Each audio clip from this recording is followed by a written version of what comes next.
Okay, in this video, let's insert some images. So let's double click on Composer. Here's our tips window. Now so that we don't see it, just take the check out of here and click OK. Now every time we start Composer, the tips window will not open. If you want to bring it back, click Help, Tip of the Day, put the check mark back in here, and hit Close. Then every time you open Composer, the tips window will come back. I don't want the tips window showing up anymore, so I'm going to close it. Take the check out and close it. That's how you get rid of that annoying tip window from popping up every time. So now, let's insert some images. Here's our index page. Wait now, where'd all our images go?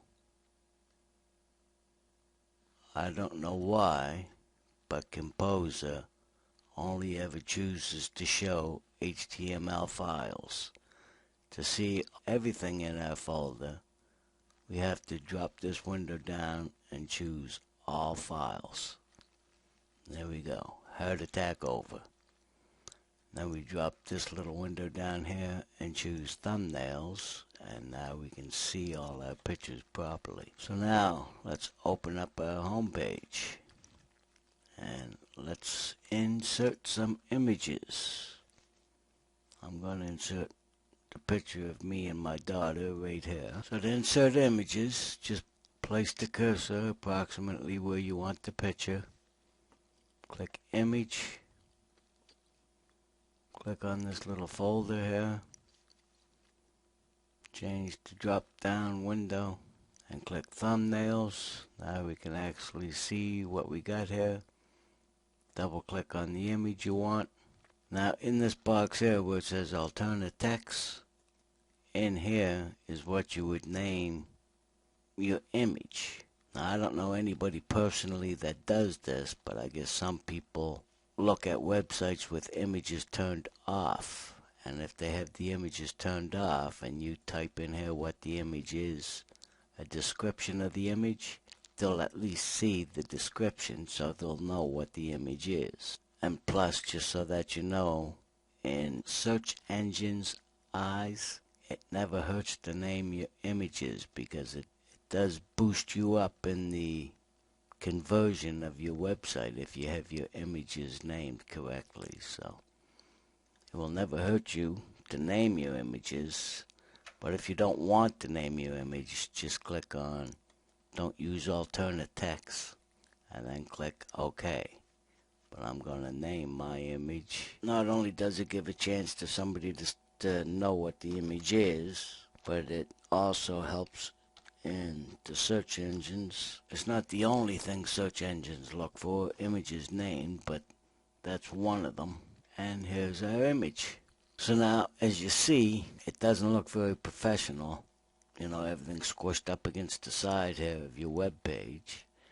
So the way to fix that is double click on the image, and again we got the image property window, and click on Appearance, and in here see what says spacing left and right. Just add some pixels in here. Let's try 20 pixels and click OK. Now the image is moved over, see? Makes it look a little nicer. Now I'm going to move this over, hit my space bar. Now the other thing we can do with the image is double click on the image, and in dimensions we can change the size again. Now keep in mind, this isn't changing the file size, it's only changing the actual size of the picture.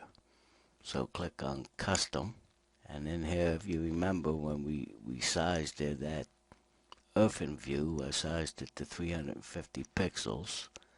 And it's all in proper proportions because I get the constrain window checked there.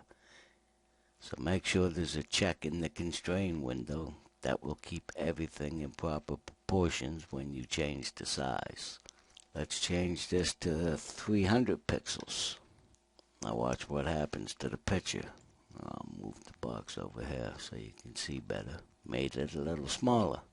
You may want to do that, you may not. If you don't, on your keyboard, hold your control key down, and then press your Z key or your Z key. That will back it up one space. Watch what happens. Put it back to the size we had it. Or we could hit undo, and that would have put it back to the proper size again. So that covers the name, alternate text. It covers dimensions to change the size. The appearance left and right, we moved the picture from smack up against the side of the web page over. Now in here, you can move it over 200 if you want. Watch what happens. Pops it over more to the middle. You may want to do that, you may not. Hold control, hit my Z key or Z key, whatever you want to call it, and that puts it back. Let's go back and do appearance and make sure it's set on 20. It is. Now link is very important. In the next video I'm going to come on to wrapping text, but let's do link and then we'll finish this video. In the next video we'll get into the wrapping. Now let's just pretend this is a product that you're selling. We'll pretend the product is at Amazon, I guess. Again, I guess we'll use Amazon as an example. So all you have to do, if you want to make this image clickable to go where your product is, just type in here the location of where the product is. You have to type in the full URL. Now what I mean by the full URL is the http://www.amazon.com. Or you would type in here wherever your product is, and then click OK, and watch what happens to the picture. It'll gray out. That's just to show you that it is now a link. Well, in proper terms, a hyperlink.